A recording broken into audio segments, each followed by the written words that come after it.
کچھ لوگ اپنی بدزبانی اور بیانوں سے سرخیوں میں رہنا چاہتے ہیں، اور یہ سرخیاں پانے کی چاہت تب بڑھ جاتی ہے جب بھرشٹاچار میں سی بی آئی ان کے پیچھے پڑی ہوتی ہے، اور بات جب شیعہ سینٹرل وقف بورڈ کے پورو چیئرمین وسیم رضوی کی ہوتی ہے تو ان کی بدزبانی کا چرچا ہر خاص و عام کو ہوتا ہے۔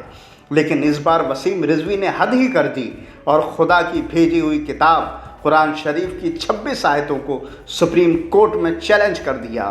جس کو لے کر ہر طرف لوگوں میں روش ہے۔ ویسے وسیم رضوی جب سے شیعہ سینٹرل وقف بورڈ کے چیئرمین پد سے ہٹے ہیں اور ان کا نام کروڑوں کے گھوٹالے میں سامنے آیا ہے، پتہ نہیں کیوں وہ ہر معاملے میں اسلام دھرم کو لے کر بدزبانی کرتے ہیں، اور ان کے دماغ کا حال تو یہ ہے کہ انہوں نے سال 2018 میں ہی کربلا تال کٹورا میں اپنی ایک قبر خرید کر اپنا نام کا پتھر لگا لیا تھا، جس کو لے کر وواد اب بھی قائم ہیں۔ بہرحال وسیم رضوی اپنے اول جلول بیانوں سے اپنے کس آقا کو خوش کرنا چاہتے ہیں یہ تو نہیں پتہ، لیکن اتنا تو صاف ہے کہ وسیم رضوی اپنے پد سے ہٹنے کے بعد سے لگاتار ووادوں میں گھرے ہیں۔ اب یہ کرسی پانے کی چاہت ہے یا کوئی پاگل پنتی، یہ آپ طے کریں۔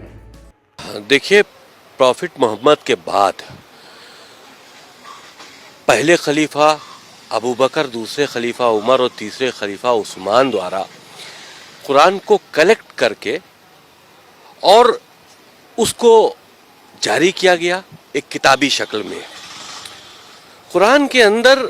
کچھ آیتیں ایسی ہیں جو آتنک کو بڑھاوا دیتی ہیں، وائلنس ٹیچنگ ہم کہیں اس کو ایک طرح سے، وہ قرآن کے اندر اس طرح کی باتیں ہیں، اور بہت اچھی باتیں بھی ہیں جو انسانیت کے لیے ہیں۔ تو اللہ کے میسج دو طرح کے نہیں ہو سکتے۔ تو یہ تین جو خلیفہ تھے، انہوں نے طاقت کا استعمال کرتے ہوئے قرآن کے اندر امینڈمنٹ کر کے اس طرح کی آیتوں کو ڈال کر قرآن شریف کو دنیا کے لیے جاری کیا، اور اسی کا سہارا لے کر پوری دنیا میں آگے بڑھے ہیں طاقت کے دم پر اسلام کو پھیلانے کے لیے۔ کوئی بھی دھرم محبت سے پھیلایا جا سکتا ہے، طاقت کے دم پر نہیں پھیلایا جا سکتا، اور اس وجہ سے آج اسلام کو پھیلانے کے لیے جو قرآن کے اندر امینڈمنٹ کیے گئے تھے، جو اس طرح کے میسیجز ڈالے گئے تھے، جو وائلنس کو بڑھا رہے تھے، جو ظلم و زیادتی کر رہے تھے، آج اس کا فائدہ آتنکوادی اٹھا رہے ہیں۔ مدرسوں کے ذریعے عام مسلمانوں کے بچے اس کو پڑھ رہے ہیں، اور ان کا ذہن جو ہے وہ کٹر پنتھ کی طرف بڑھ رہا ہے۔ تو یہ بہت نقصان دہ، بہت سی ایسی باتیں ہیں جو ہم نے اپنی PIL میں لکھی ہیں، لیکن کیونکہ ابھی ہم نے PIL داخل کی ہے، کورٹ میں پینڈنگ ہے، وہ باتیں ہم کھل کر نہیں بتا سکتے، لیکن ہمیں امید ہے کہ یہ چیزیں کورٹ کو اس میں انٹرفیرنس کرنا چاہیے۔ ہماری دیش کی سرکشا سے جڑا معاملہ ہے۔ ان 26 آیتیں جو وائلنس کی ٹیچنگ ہے اسلام کے اندر، جو پوری دنیا میں آتنک کا سبب بنی ہوئی ہیں، ان کو قرآن سے ریموو ہونا چاہیے۔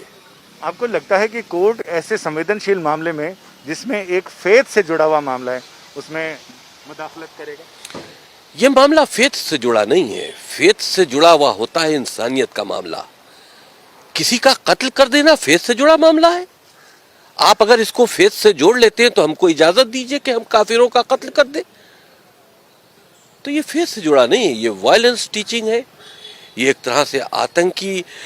گتیویدیوں میں مسلمان بچوں کو لپت کرنے کی بات ہے، اور اس کا سہارا قرآن مجید سے لیا جا رہا ہے۔ بہت سی اچھی باتیں ہیں قرآن مجید میں، ہم تو کہتے ہیں قرآن مجید کو ہم بینڈ کرنے کی بات نہیں کرتے، اس کے اندر جو وائرس خلیفاؤں نے ڈالا ہے اسلام کو آگے بڑھانے کے لیے طاقت کے دم پر، اس کو ریموو کرو، کیونکہ آج اس کا غلط فائدہ اٹھایا جا رہا ہے اور مسلمان بچوں کو آتنکواد کی طرف لیا جایا جا رہا ہے۔ تو آپ کو لگتا ہے کہ جو کسی زمانے میں اسلام کی طاقت کے بل پر اسلام کو پھیلانے کی بات کی جا رہی تھی، آج وہ اسلام کو کمزور کر رہا ہے؟ جو بنیادی شکشائیں ہیں اسلام کی انسانیت کے بھلے کے لیے، ظاہر سی بات ہے، جس وقت یہ قرآن کے اندر امینڈمنٹ کر کے اس طرح کے اللہ کے نام سے میسیجز ڈالے گئے جو ہم نے چیلنج کیے ہیں، اس وقت تو ان کا مقصد یہی ہوگا کہ ہم اس کو اپنی طاقت سے جوڑیں، اور اللہ کے میسج کے نام پر جہاد کیا ہے؟ یہ اس وقت جہاد تھا کہ اسلام کو پھیلانا تھا، آج وہ جہاد کا غلط استعمال ہو رہا ہے، آتنکوادی جہاد کا استعمال کر رہے ہیں۔ تو اس وقت تو اسلام کا دائرہ بڑھانے کے لیے یہ کام کیا گیا تھا، لیکن آج اسلام اسی سے بدنام ہو رہا ہے۔ قوم مسلسل اس شخص کا بائیکاٹ کر رہی ہے، جب وہ مریں گے اس دنیا سے جائیں گے تو ان کی نماز جنازہ بھی اسی مدرسے میں پڑھا ہوا آدمی ہی پڑھائے گا۔ وسیم رضوی نے شاید مدرسے نہیں دیکھے، ہرگز اسے شیعت کی نمائندگی